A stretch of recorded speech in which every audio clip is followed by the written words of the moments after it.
Hello, and welcome to the Coaxum Report. This is Terry Coaxum, and I am super excited today to be joined by Donovan Frazier. I've actually never spoken to a beekeeper It's Terry. before, so I'm super excited, Donovan, to find out a little bit about what you do in that space and more importantly, just how you got there. But before we jump right in. For those of you that are listening in, this is the Coaxum Report on our TV network. It's part of the marketplace. You can also catch us on Amazon. You can catch us on Roku, and you can also catch us on Android. And we'll repost again on Tempo. And while you're listening to us here online, you can also listen to us on WSTX Radio. So I welcome you, Donovan. This show is all over. So, you may have some calls from some friends in the Caribbean telling you they saw you on a Coaxum Report. Mm-hmm. So get ready for it. But want to talk to you a little bit about your space as an educator. As you know, I too am an educator.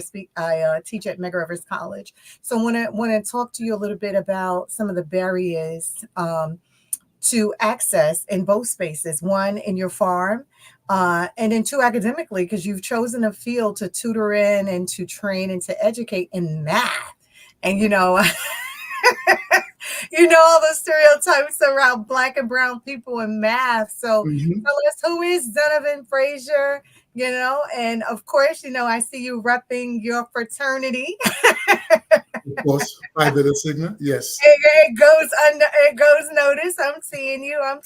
All I'm saying is, I'm just saying. So talk to me, Donovan. Who is Donovan Frazier? Like, how did you decided to do what you're doing? Because you're changing lives every single day, whether you're talking about health wise, as far as making sure that we're eating properly and we're doing those things, whether you're talking about our minds, training your minds as it relates to math and education, and then also academically in the classroom, how you're doing that. So talk to us a little bit about how you got to where you are. Okay, so please interrupt whenever. I have somewhat of an evolutionary story, right? I'm originally from London, England, and of Jamaican parentage, and Okay. I loved math from an early age. And in the mathematics field, I love statistics, and naturally, I got my degree, my bachelor's in mathematics, Right. and the actuarial profession is one that's not very well known, That's but is right. very much mathematically inclined, statistically inclined, business inclined. So I took my love of mathematics, got my master's in mathematics, and I worked in the actuarial field for about 10 years. I got 5 exams. And one thing about the actuarial field is, to be honest, it's quite lily white. There are Mm-hmm. exams are very difficult. I have 5 of them. But there are natural barriers within the actuarial profession. But the one thing I will say that's great about the actuarial profession is it really is based upon how you progress with the exams. With each Okay. exam you pass, you get to the next level. And so it really is more your achievements speak for themselves That's over right. and above many other professions That's where right. if you don't go to a particular school or have a certain background, you can't break into that profession. As much as I loved the actuarial profession, going back to the turn of the century around 2000, there's a lot of turmoil in the profession. And I'm a bit gregarious, quite outgoing, and actuaries are known for being back office people, kind of geekish, which is kind of the opposite of what I am. And so Right. I became a financial analyst for Standard and Poor's. Ah, Um, Absolutely loved it. So I was able to mirror combine the mathematics with my somewhat outgoing personality, meeting with clients in the C-suite, and doing rating. When you think about AAA rated companies down to below investment grade. So I really right. enjoyed that for quite some time. And then the latter half of my career, 16 years, almost 17 years at Swiss Re, I went back into the insurance space, but combining that financial analysis. So pretty much that's how I, enjoyed my love of mathematics and business. But all the time, I had this nagging thing in the back of my head, because with my fraternity and with the organizations I've been involved with, I had been volunteering my tutoring, because I had never, up until today, coming from England, I have never had a black teacher of any type, male, Really? never. Wow. From my K through 12 all the way into getting my bachelor's, into getting my master's. So as a tutor who used to donate his time, I was the only one really I was seeing in that space. And so, Wow. I got a little nudge to say, well, if you, like 12 years ago now, if you really enjoyed teaching so much, why don't you actually do it on an adjunct basis? And Right. so I applied with a little bit of nudging to Suffolk County Community College, where I was thrown in the deep end and absolutely loved teaching. Wow. I do So too. yeah, I go ahead. share that love with you. I share that love for teaching with you, but I want to pause for a minute because you're like glossing over all of this as if it was just like a walk down the park. But you and I both know Yes. that it was a process, and this journey. I mean, even though it's really, really exciting, because I'm excited because you're excited. I'm excited that you have a love for math and that you took this love into your career, and with that career you were able to accomplish some wonderful things, and then you decided, hey, if you really love this and you love teaching, let's reach out and let's start a tutoring service so that I can help others that are struggling with this. I know one of the things that I struggled with in high school was math. Math was not my favorite subject. I loved to read. I loved to write. Math, I didn't want to do it. However, my grandson, who is, my namesake, he's 13 years old. He just got into LaGuardia. So he's going into high school. First child in the history of Empire Schools to get into LaGuardia. But his love of math was just amazing. From day one, his mom looked at me. I looked at her. I was like, I don't know. But we're going to encourage it and not discourage it, right? Yes. And the same thing with my youngest daughter. She started a math club at her elementary school. She had this love of math, and so they would have tea after school, and they would do math. So math was always her thing. And I encouraged it and didn't discourage it, but it wasn't one of my best topics. But let me say to you, though, one thing I've learned out of it, it wasn't just and this you just tapped on. It wasn't just not the love of the subject matter. It was how it was taught to me. And I stepped back from it and I realized as an instructor now, how I teach my students in New York State and local government and how I'm teaching them in organizational theory, they love it. They come back, they always talk about it. They'll see me on the street, they'll stop me, they'll tell me they're doing something wonderful and say how something in class really impacted them. And I realize it's not the dull books that they're reading, because I take them and make them come alive for them. And so what I'm thinking is you probably do the same for your students, because you have this love and passion for this subject matter. Whereas when I was being taught this subject matter, it was like, just do it, And so, even Common Core, which I think is the devil, but we're not going to go there, right? Even Common Core, when I was doing Common Core, my grandson, he was like, oh, no. My teacher told me to do it this way. And I'm like, but you're getting to the same answer. No. I got to do it this way. So it showed me there's different ways to get to the answer, because I'm like, either you adding or subtracting, or you dividing, or you place value. No, he was like, no, but he got to his answer doing his Common Core. So I don't want to gloss over that. The other thing is UK. Ha! Yes.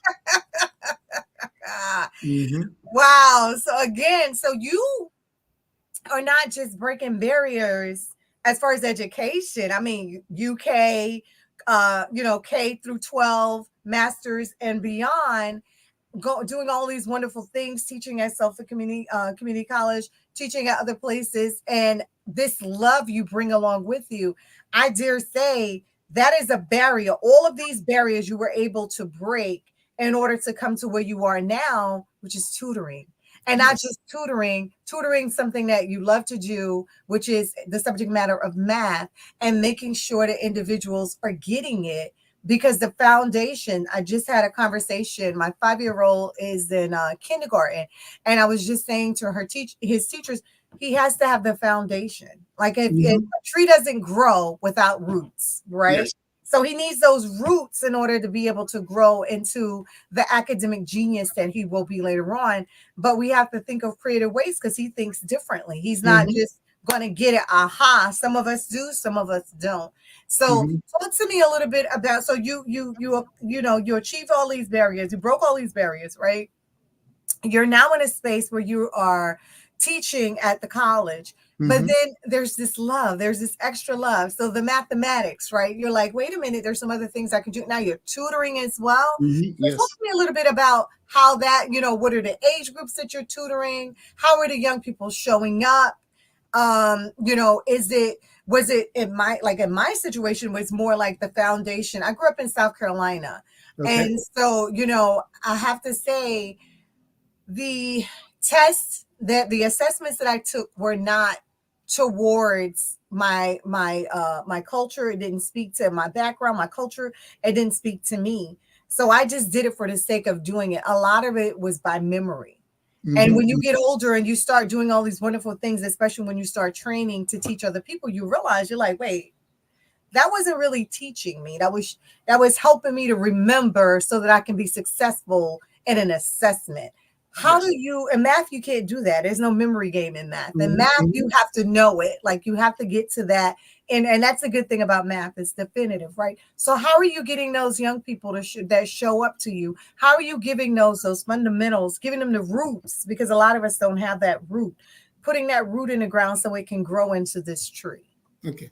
Well, you covered a lot there. One of the things about mathematics is that it goes by building blocks. Like it's almost like a pyramid. And if you have a weak foundation, right, it really affects everything.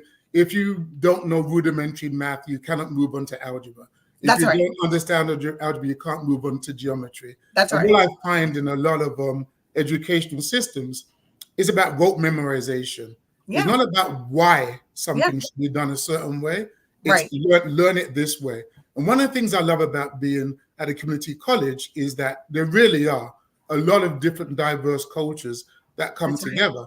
And you see the way of solving a problem with an Asian child is different with an African child, a Hispanic child, a West Indian child. It's all based upon the educational system. And just so long as you get the right answer based upon how you were taught, I have no problem with that. I like a different variety of ways to solve a problem. So the first thing is not to tell someone that the way they do it is incorrect. The next thing to do is to, if they don't have that building block, is to break everything down into understandable, digestible pieces so that the mathematics make sense to them. And that's pretty much been my approach. And one of the things I'll say is that, again, I have a love for teaching at a community college level, and we have a club that goes from 8 through 18, the Sigma Beta Club, within the Phi Beta Sigma fraternity incorporated. I'm president of the Gamma Rho Sigma.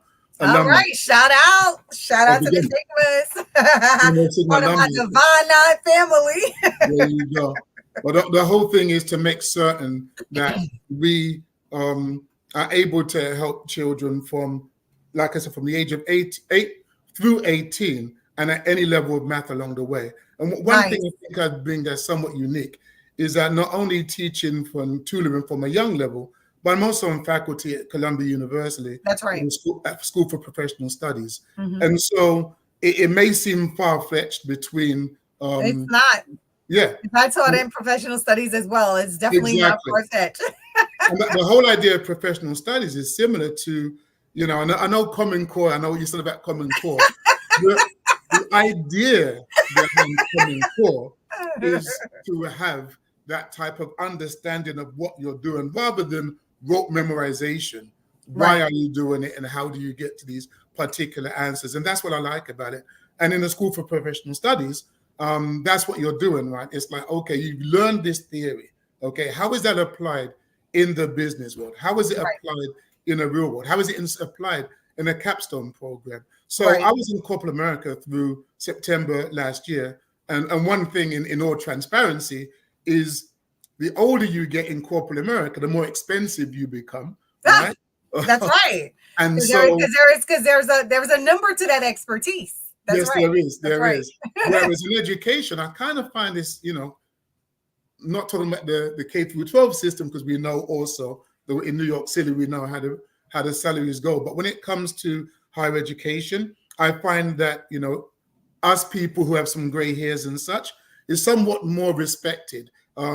That you bring a wealth of information, a wealth of knowledge to the table, and that's how you become a better teacher and a better tool. And I'm learning every single day. Every day, me as well. And the one thing about what you said, so I am the professor that takes the theory and bring in the actual practice, right? So for instance, for my New York State and local government, I made all of my students on day one future elected officials. And as such, I gave them a role as an elected official. And throughout the whole semester, they had to answer questions, concerns, and do case studies based on those roles. And then we cross-reversed the roles. We came on, we did classes around, we had mocks and all this other stuff. For my students that's in my organizational theory class, I made every single student a future commissioner or chancellor for the city of New York.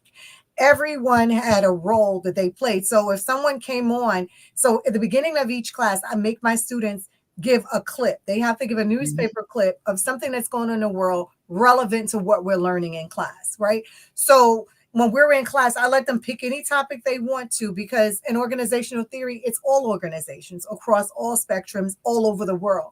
So when they come in and say something about, here's what happened in a New York City, Department of Transportation, Commissioner, Department of Transportation, what do you say about this, and how will you address this issue and concern? And they jump right in. I say, okay, Department of Homeland Services, here's what we're talking about today. And every single clip that they give, there is a commissioner to answer, and they're on it. They're on the website, they know their roles and their responsibilities, and they come away saying, Professor, I'm learning more in this class than I have in all the other classes, simply because you're not just making us read this dense book. You're actually applying what we're learning in theory to practice. And every day, like I have a student just wrote a paper, and her paper was about, of course, she's a chancellor for the city. And she's like, everything that I look at now, I look at it from the eyes of a chancellor, not just a student at Medgar Evers College. And so when you say to me, and community college and in professional studies, and how they are closely related. In professional studies, especially because most of the time in that particular area, you have individuals that are already in the job world. They're coming back to get a little more knowledge, skills, and ability in order to be able to do something else. So those are little, how do I say this? Sometimes it could be challenging to mold them to the way, because some are much older, some are much younger. But if you make it relevant to everything they're doing, then you will have a phenomenal semester every single time. And they'll be able to come back to you and say, here's what that math that we did in class, here's what it did for my career, and here's what it's doing for me and teaching my children, because whatever you teach them, they're going to go back and teach someone else. And that's my charge. I said, all right, if I help you with this, your charge is 5 other people. You got to go pull 5 other people along the way, so that we all can lift and climb together, and not just one of us elevating. The community elevates when we elevate. So I want to commend you on that. I mean, that's something that you're going community college, your organization from 8 to 12, and then you're also in a professional studies role. So you're really intertwined with what's going on in a community on a vast level, on all different intersections. So one thing I wanted to hit on, that you hit the nail in the head yet again, is that when you're teaching, let's say, remedial basic math to students, right, that need that, that 0 credit course just to move on and take something that's going to apply to their major on the community college level, there's already a nervousness about math, a math phobia, if you will. Yeah. If you can link it to balancing a checkbook, to financial literacy, which really should be taught in schools, which we could talk about that. But when you can show the worth of mathematics and how it will impact their lives, being able to balance a checkbook, understanding negative numbers, understanding multiplication, division being the reverse of that. All those things come together, and I call it the light bulb moment, is when you're teaching or tutoring somebody, and you can just see that smile. The light go on. You see that light go on, right? something that they never thought they could understand. That's right. It's the most rewarding thing on God's green earth. And the same thing even when you teach statistics, right? Statistics seems dry to people. However, in this political climate, which we won't mention too much, you can pull information about the margin of error in certain studies and how the normal distribution applies. We can talk about COVID and hypothesis testing and double-blind studies and placebos and how drugs get approved. So if you can bring real-world experience into things, and even in calculus, when people don't understand, it's just simply rate of change and why it's needed in engineering to understand areas and such. And I'm geeking a little bit, but I believe that if you understand what the mathematics is being used for and you can show an actual application, that's what really can get people involved in math. But to give the funny thing is, that's everything though. That's everything. If you're able to show people, especially as teachers, trainers, facilitators, if you're able to bridge the gap for them, if you're able to help them get from why I'm taking calculus, where it's going to be applied to, and how it's relevant to me, you will see that bulb go off. You say light bulb, I'm like Oprah, I say aha, right? They have that aha moment, and then you turn around and you're like, but you like, I'll tell them when I'm doing certain classes. I have a class that I do, and we're talking about different agencies like the buildings department and government, and they say, I don't have to take government. I'm like, government isn't everything. What do you mean government is everything? I said, this classroom size, the buildings department and regulations. And they're like, what? The traffic light outside. And I start pointing. They're like, wait, what? And then I tell them, if you're not at the table, you're on the menu. So it's not that decisions aren't being made when you are not involved in government. They're still being made. You're just not a part of the decision-making process. Now I have all ears. Everybody's on board. We ready to get this. What we doing? Exactly. So it's everything. I'll give you the segue into gardening, right? Because what happened is I was in corporate America for 34 years. And when how many years? 34 years, yes. Oh, wow. Wow. Yes. I thought you said 34. Okay. Yeah. No, it's a wonderful time. And the issue is that when COVID came around, I've got 4 boys. The last one just entered college. And first of all, congratulations. Don't gloss over that. That's like that's a shout moment. He just finished his first year, 3 more years to go. Right? However, it's I live in the suburbs, commuting an hour and a half to 2.5 hours, depending on traffic and whatever, each way, each day. It sounds weird, but it took COVID for me to actually be in my own house that I'd been in for 20 years at that point in time. And I'd never even really spent that much time in my garden, right? And I'd promised myself to start a garden, but I never had the time. You leave in the morning, it's dark. You come back at home, it's dark. On top of that, I was teaching at 2 different institutions and had 4 kids in multiple activities. And I think many people talk about this, but when COVID came along and we were forced inside our own homes and taking a walk in the backyard and hearing birds that I never heard before and just enjoying nature, I started gardening. Literally like 3 years ago.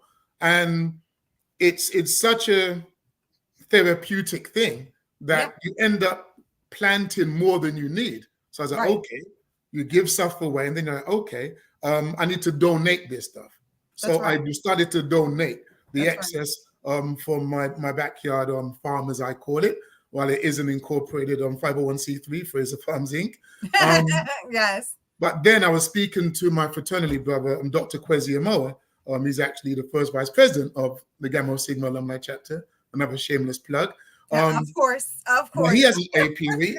He has 5 or 6 hives. And I said, you know what? It's great what you're doing, because the more you research about bees, without bees, we're pretty much, every food source we get, even down to clothing, we need bees to pollinate. And so I simply wanted to have some bees in order to pollinate my garden. And he was like, it's a bit more involved than that. So I went from one hive last year, my inaugural year last year. You gotta invest. Yes.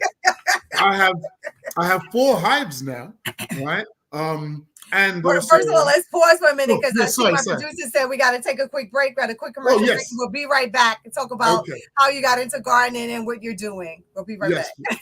Sounds good, Terry.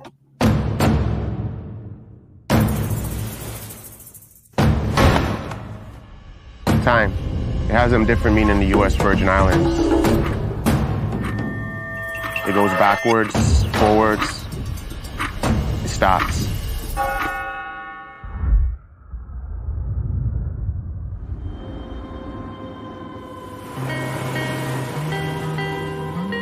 St. Croix is rooted in history. So much of it still remains untouched.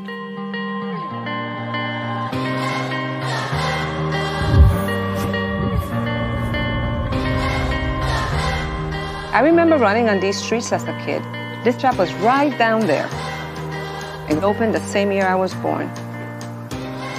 This is where the original Crucian hook was born.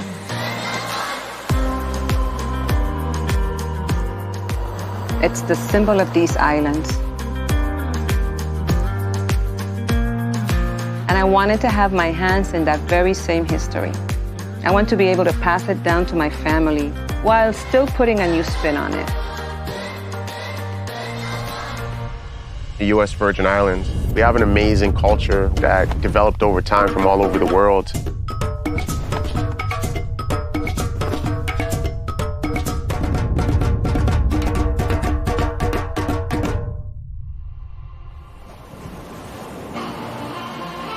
St. John feels so untouched. Being underwater is like another world. There's no worries, there's no stress. I can just escape. This is my happy place. My passion for scuba diving came at just being fascinated with the water and wanting to be a mermaid. And this is the closest thing I can get to achieving mermaid status. Canadians just love being outdoorsy. We live for adventure, so we love anything hiking, being on the water, diving, snorkeling, and St. John has it all.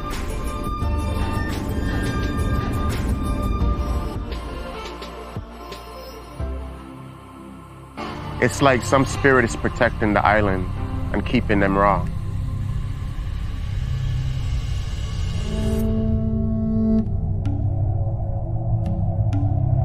The Makajumbi watches over the island.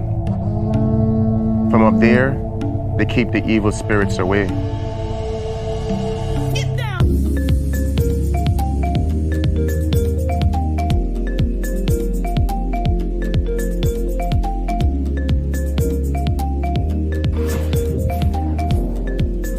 The nightlife in St. Thomas is absolutely amazing.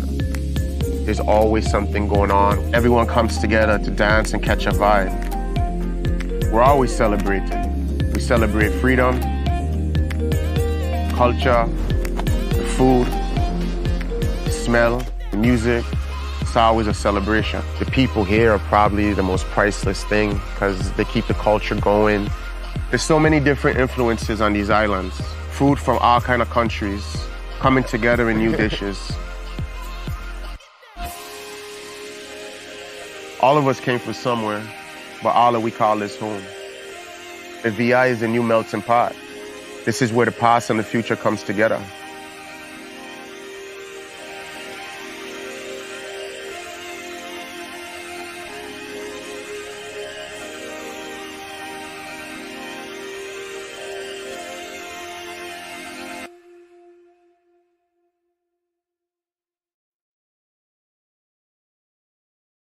I used to watch BET, MTV, VH1, now I watch Tempo. Soca, Calypso, Reggae Dance, oh, don't stall, better get tuned in to the Tempo. Don't have cable, they got an app. Go to your app store, download that. Whether it's tourism, cuisine, or the social scenes, if it ain't Tempo, it's a rap. Who got the Caribbean views? Tempo. It's the latest in Caribbean news. Tempo. You tryna cook Caribbean food? Tempo. You know they got the music videos too. Tempo. Who got the Caribbean views? Tempo. It's the latest in Caribbean news. Tempo. You tryna cook Caribbean food? Tempo. You know they got the music videos too.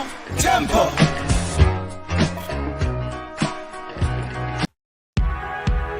Today we're taking a little vacation on the west end of St. Croix, visiting a seaside restaurant called the Beachside Cafe here at Sandcastles on the Beach.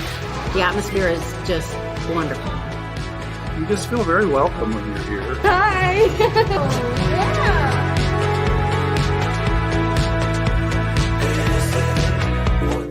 I'd like to introduce Chris and Ted, who are the owners of Beachside Cafe and also Sandcastles on the Beach. This is amazing! Thank you. Sandcastle on the Beach is quiet and friendly, relaxing. I often entertain guests, and this is the one place I always try to bring people. Tell us a little bit about the hotel. Well, the hotel is a 25-room hotel. We have 10 different room types within that. We also have, of course, our greatest asset, the ocean out there, which our side of the island is very calm typically. So it's the best swimming beach and also great for snorkeling. And just walking, doing a nice walking beach tour. Absolutely. Yeah. Best beach access is right here, so we love them. And we're also fortunate we have just up the way Sandy Point National Park, and then Frederickstead Town is just a mile away. Mm-hmm. And so we're really fortunate to be in this perfect spot.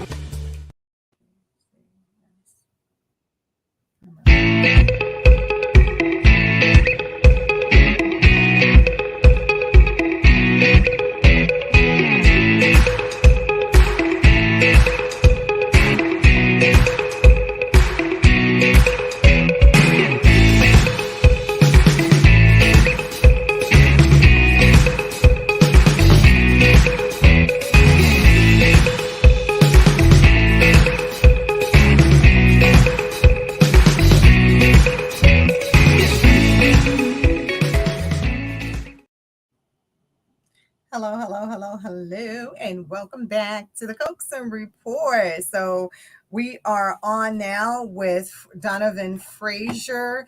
For those of you that are just joining in, again, you can catch us on Amazon Fire. You can catch us on Android TV, on Apple TV, and on Roku. And then we'll also rebroadcast on Tempo. And of course, you can listen to us right now as well on WSTX Bloomberg. So I'm having a phenomenal conversation right now with Donovan Frazier. The first half, we talked a lot about his love of math, and we talked about his experience in the corporate world and all of the barriers that he's been able to come through. One of them, just basically being in the space that he's in as far as educating individuals to math, helping them to have this love. He talked about working at Standard & Poor's and bringing this love of math to the corporate world and being able to do this job for so long. We also talked about, just some of the opportunities. We talk about COVID a lot and a lot of things that happen, but one thing that happened also with COVID is that it produced these opportunities that we didn't traditionally have. For instance, Donovan was talking about, working in a corporate world for 34 years, having his beautiful home in the suburbs for 20 years and not being able to enjoy it because you go to work, you come home, you go to work, you come home, and then you do it all over again. But the one thing that COVID did make us do is to stay home. And so we were able to take these walks in the backyard and spend a lot of time with our family. And he started gardening. And so we were jumping into what he's doing now, as well as his other hats, including what he's doing in his fraternity. We talked about beekeeping, how he got to, I'm like, wait, I'm going to have a real beekeeper on my show today.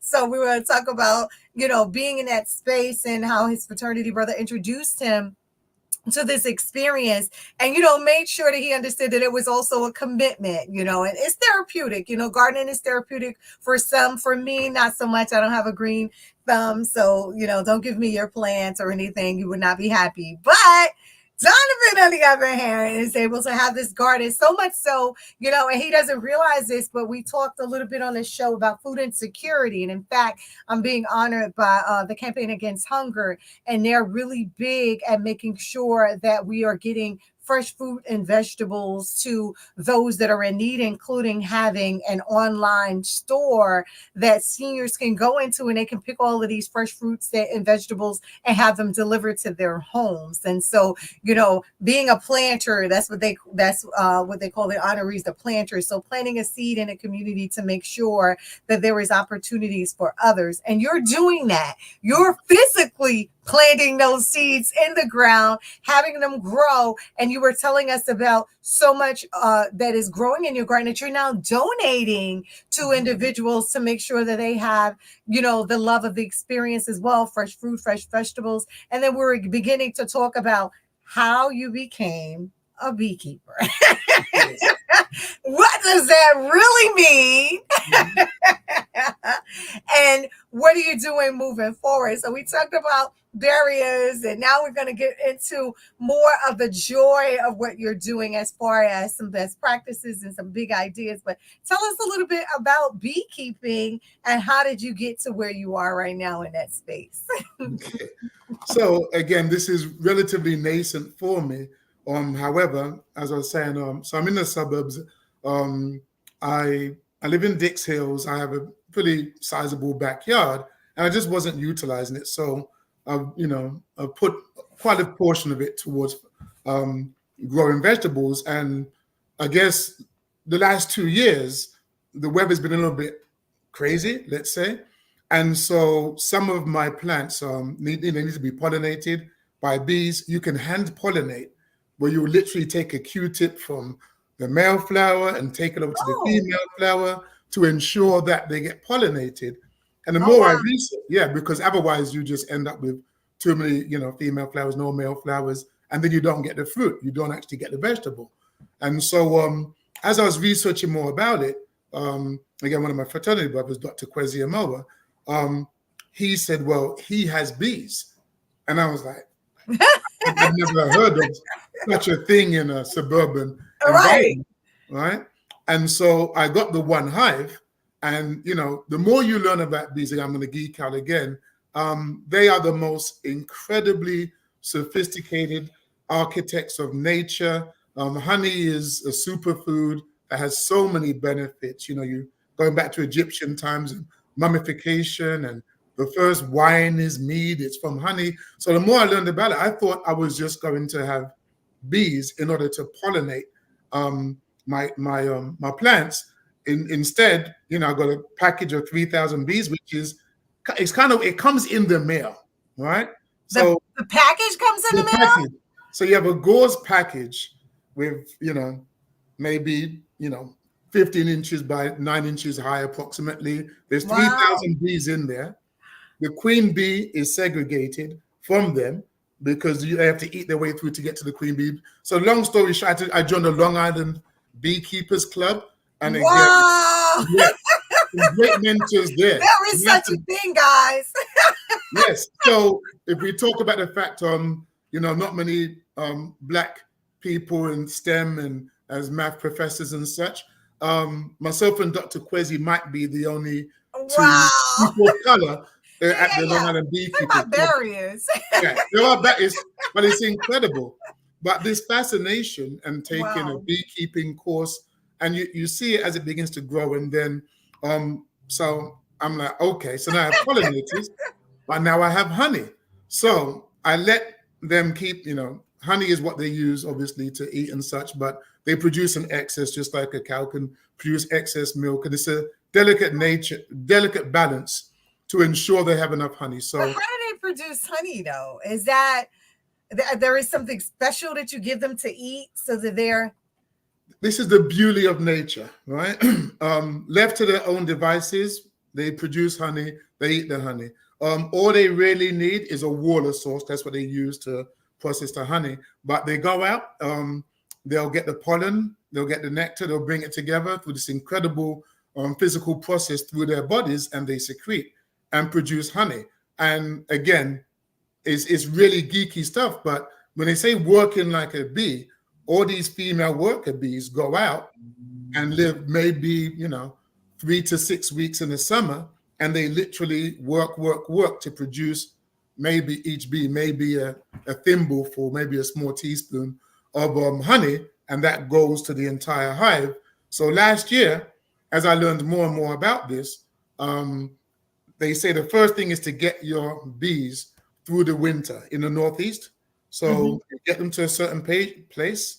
They stored their honey. I wrapped it to ensure that the hive wouldn't get too cold. And then in the spring, I've opened it up. I've had so much fun that I took that I've split it into 2 more hives. It's called a split because I had so many. I started with 3,000 bees, probably up to 60,000. So then 60. Yes. Wow. When they say the queen bee, she gets around and she does her business. But over the winter, it's way too geeky. But the population halves down maybe to 30,000. But it's going to build up again. So I split that hive into 2 more hives, and I bought another hive. So I have 4 hives, and again, I'm in Dix Hills. This is my private property, so I'll be donating honey to my neighbors to keep them happy. But even a local person at the beekeepers meeting, their child, young guy, 12 years of age, very, very fascinating child. Because they live in a gated community in the school district, they couldn't actually have hives on their property. So I'm letting them pull a hive on my property, and we're learning together. I'm having a YouTube channel on this, but I'm having because YouTube University has all of these wonderful facts. Yes. And even my third-born son just graduated from Cornell last year. They have a beekeeping course up there. They have an incredible farm up there. So this is really a thing. Oh, wow. This is really... Talk about best practices and big ideas. Yes, what am I going to do with all this land? Yes, exactly. But I'm sorry for geeking out. But now, let me ask you a question. Yeah. So now, are they helping with the fruits and vegetables, or you're not doing as many fruits and vegetables anymore because you're using that space for the beehives? So it's a very good question. In the Northeast, Zone 7, 7C, whatever, Long Island, we normally plant after Mother's Day, right? Right.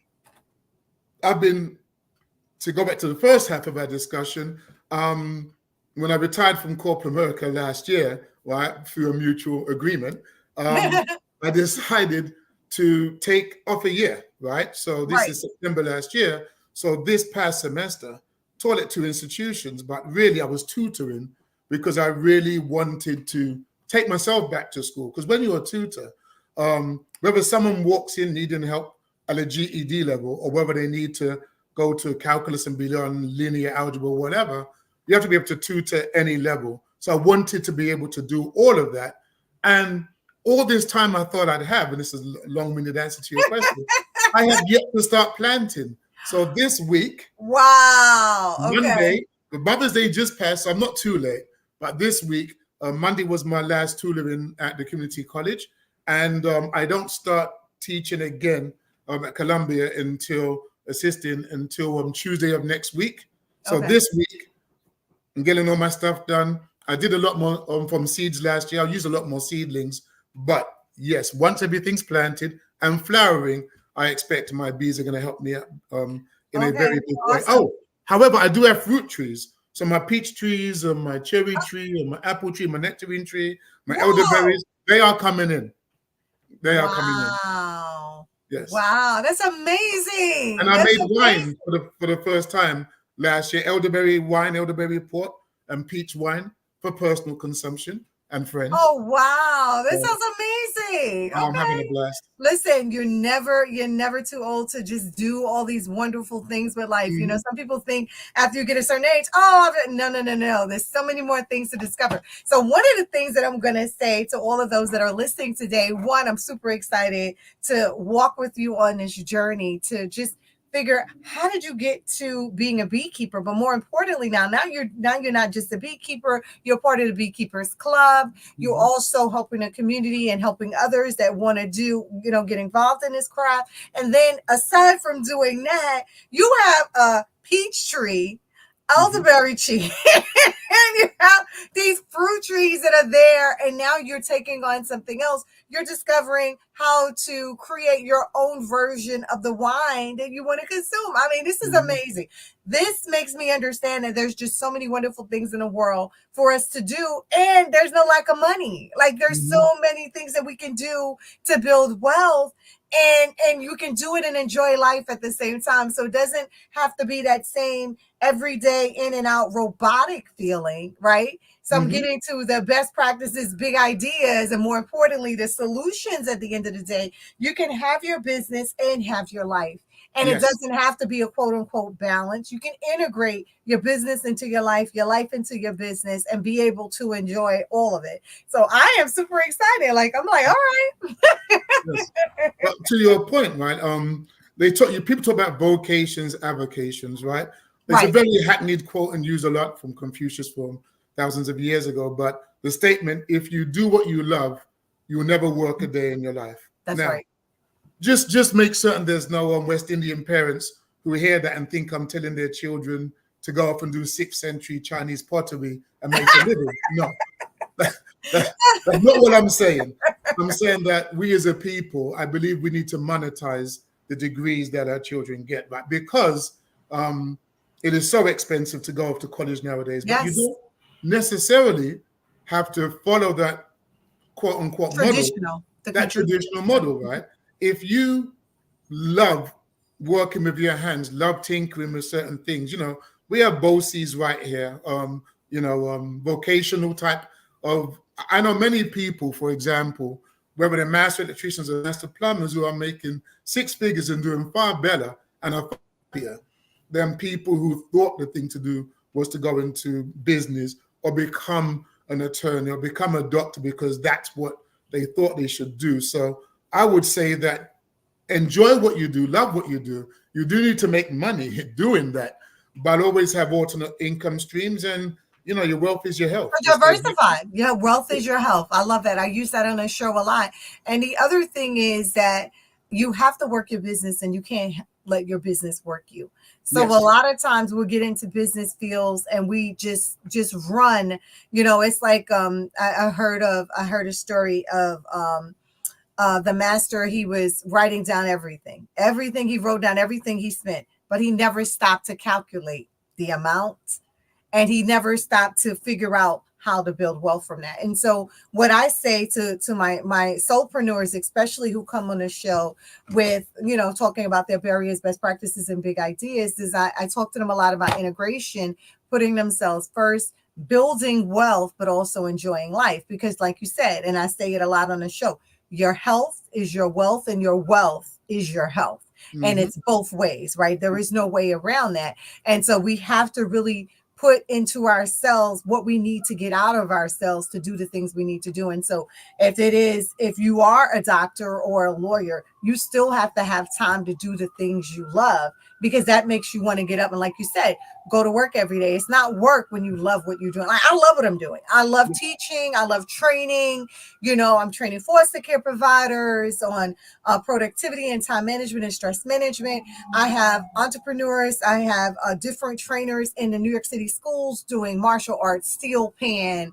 I have a cheerleading instructor, a DJ instructor. I have a violinist, a step dancer. So we're in the schools before school, during school, after school, and Saturday school. And I love it. Like, it gives me joy when I go in and I see, the moving up ceremonies from the white belt to the yellow belt, right? I am in awe of just the commitment and the tenacity and just the excitement in the faces of the young people that want to do more, be more, and are more, right? So I get it. I get it. And the joy is lifelong, because what you realize is you are creating a individual that's going to be much stronger, that's going to be much more diversified, that's going to be able to change the world before bedtime. And all you're doing is planting that little seed. You plant it physically in the ground. Yes. And it grows, and I'm planting it in their minds and in their hearts, and it's growing equally. So, it's exciting. It's exciting to be talking to you about this, especially the beekeeper. But now to know you have fruit, fruit trees as well, right? And you're teaching and you're tutoring, and you are very actively involved in your fraternity and working with young men. And again, I want to commend you on that part of it, because I tell my sisters all the time, we can teach boy children a lot of things, but you can't teach that boy how to be a man.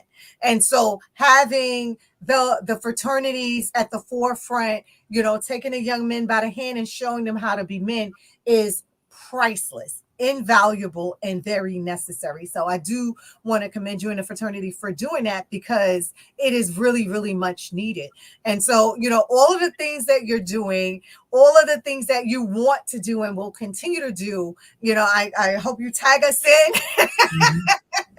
And make sure that that we're on board, because I want to definitely partner with you and the fraternity to do even more things, because you guys are doing some great things now.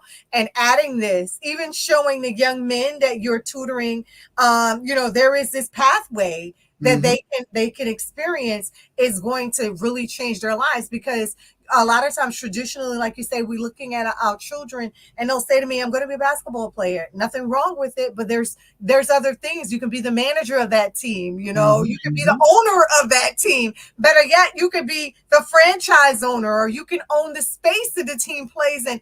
And they're like, wait a minute, what? You can be the agent for the player. I mean, there's so much more. And they go, wait a minute, hold on. And I'm like, and a lot of these are more lucrative and less labor intensive. And so when you start talking to them about these opportunities, it opens up their whole world to the possibilities of building wealth, generational wealth, not just for their generation, but for their children and their children's children, which is what we all thrive to do ultimately, right? So, that path to generational wealth for all of us. So I want to thank you for that. Now, so you're teaching, you're getting ready to go back, and you're getting ready to, you said next on Tuesday you're going to go back into the classroom at Columbia, and so you're. Well, fortunately, it's virtual. You got to plant your vegetables first.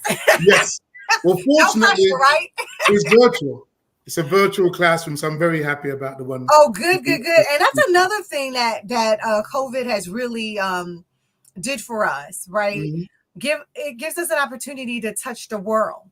Right? You don't have to just be in that box classroom or that box church or that box building for your business. You literally, I can be sitting with my producer in the Virgin Islands and on my show, right? Or I can be off in the UK and training my class and all of those things. So we're open to the world. And so one of the other best practices that we are getting down to is that whoever's listening to this show today, if you're looking to do something, we say do it. Right. If there is some challenges, we have so many more tools that are available to us. I was talking to my on my last show about using AI. Some people are a little afraid to use it, but I'm like, do you know Amazon and Apple and Facebook and your banks and all these other institutions have been using AI all along? It's now available to you because it's less expensive than it would have been years ago. So now that you're able to use it for your benefit and save your time and your money, because at the end of the day, you can't get your time back, right? So if you're able to streamline some of your processes using AI, I encourage you to do so that you can get that time freed up to do some other things that artificial intelligence may not be able to do for you. As a matter of fact, Donovan, I'm going to be doing a workshop in Puerto Rico for the Somos conference in November around AI, and I'm inviting some of the big players to come to the table to be a part of this workshop for small business owners. I want the small business owners to understand there are all of these technologies in places that they can actually use to free up their time to continue to build wealth in a different way. Now, tell me, because I know it's funny how time flies. We having fun. The show is almost over, but I need you to leave me with a few thoughts. I want you to leave me with any thoughts that you may have on AI, because you're smiling about it. But then I want you to leave the listening audience with any thoughts on all the wonderful, positive things that you're doing, or how they can reach you if they need to reach you. Okay. Well, just to talk about AI for one moment, one of the software packages that I use, at least at Columbia, is called Turnitin. And yes, I've been using it for years. Wonderful. So for those who don't know, the whole you should use AI as a tool, right? That's right. This is not something that should write your entire paper for you, right? Because an AI can be a tool, but it cannot think independently, at least not yet. And so you should not expect this to do the work for you. That's what right. we have is through Turnitin, which is now updated with ChatGPT 4.0 and 4.5 coming up, is it literally checks against billions of documents out there to ensure, with a percentage score, to see how much plagiarism is going on. That's and right. Plagiarism is every school has very strict standards and codes. So please understand that you should use AI to assist you in what you're doing, but not to do it for you. Because number one, it makes you lazy. And number two, if you get caught, it's actually against most schools' policies. So that's one thing I'll say about AI. But it's a wonderful tool. Very, very quickly, what new technology does, it usually enhances what you can do, and it frees up the human element to add the artistic thing. Because people think, you know, Skynet, you know, Terminator, the bots are going to take over. But just so long as it's controlled well, it will enhance and hopefully make our jobs easier. That's number one. Number two, we don't have a lot of time, but at this stage of my life, at 59 and almost 15 and a half years of age, right? Important in the financial world, it's important because if you have a 401k or whatever, at 59 and a half, you no longer pay the 10% penalty. So compound interest. Yes, it is important. Compound interest is a wonderful thing. I think Einstein said, or somebody said, that those who understand it are going to earn and make money from it, and those who don't understand it are going to pay it. So I know it sounds boring, but the younger you are, I never heard it put quite that way. Yes. Well, the younger you are, the sooner you should save because of compound interest. You know, Susie Orman talks about the fact that it's the latte factor, right? That if you were spending, now it's like $7 for a cup.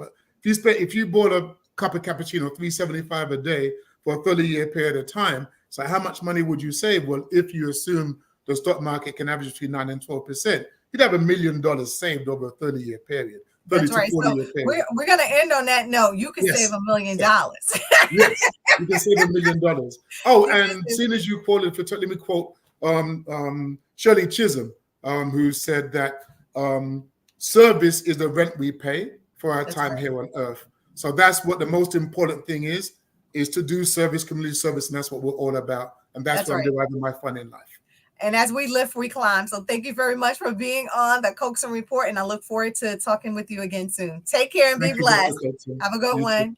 Take care, Dr. Coaxum. Bye-bye. Thank you.